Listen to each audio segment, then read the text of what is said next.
When you heard that Walt had passed, what's the first thing that came to your mind, Don, about Walt?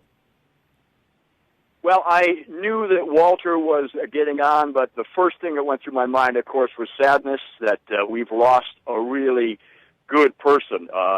For me, he was a good mentor and a good friend. And when I arrived in Miami in 1979, I was a 27-year-old kid from Portland, Oregon. I didn't know anything about hurricanes.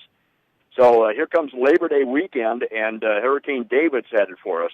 And let me tell you, if it hadn't been for Walter Cronise, who took me under his wing and pretty much guided me through the whole storm, I'm not sure I would have made it. So he taught me so much about South Florida weather that first year.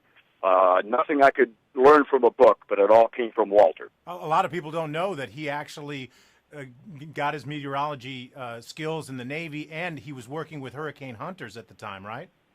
Yeah, Walter told me so many interesting stories. He was a character. He really was. He did a lot of work in the Navy, and he constantly would bring up these old Navy stories. And some of them were repeat, but let me tell you, after 2 or 3 years, I was still hearing things from him that I hadn't heard before. Are there any particular stories you can tell about Walter that I can actually air on television? No. I can tell you, though, that we had a lot of interesting discussions. Walter, he was always happy. Walter was always upbeat. He was fun to be around. He really was. Walter came up with these interesting toad stranglers and gully washer kind of ideas, and the way he was doing weather at Channel 10 was just completely different than what I was bringing in, and it was a wonderful mix. The two of us worked so well together because he was good old Uncle Walter, and I was this kid coming in with this new moving map thing, so we blended together pretty well. How did he get the nickname Uncle Walt? Did he get it early on in his career, or was it not until he was, an elder statesman? He had that moniker when I was there with him. He had already had it. And it's a good question. I'm not sure. I think he just kind of looked like everyone's Uncle Walter. He'd put his arms around everybody and ask how they were doing, and he just got to be the Uncle Walter of Channel 10. Was he wearing a bow tie when you first arrived? Oh, yeah, he was. And I wondered about that. That's the first impression I had of him was, oh, my goodness, here's this guy wearing a bow tie, and he's doing the weather. How 1940s is this guy?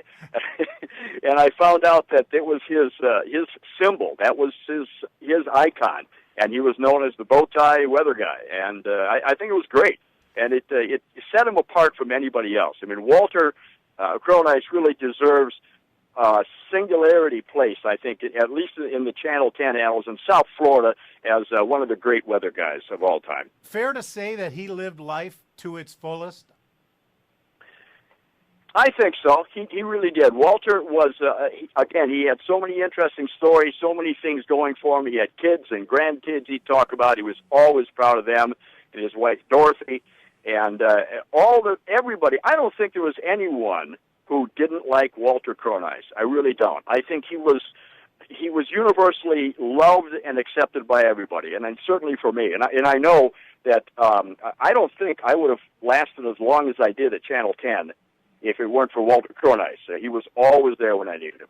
Anything else, Don, that you wanted to add or say about Walt before we sign off here? No, just Walter, rest in peace.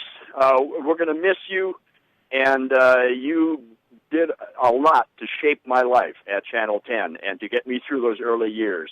And going to miss you, buddy. And I hope where you are, there are no toad stranglers up there. So take care, buddy. Thank you. Thanks, Don. Appreciate your time.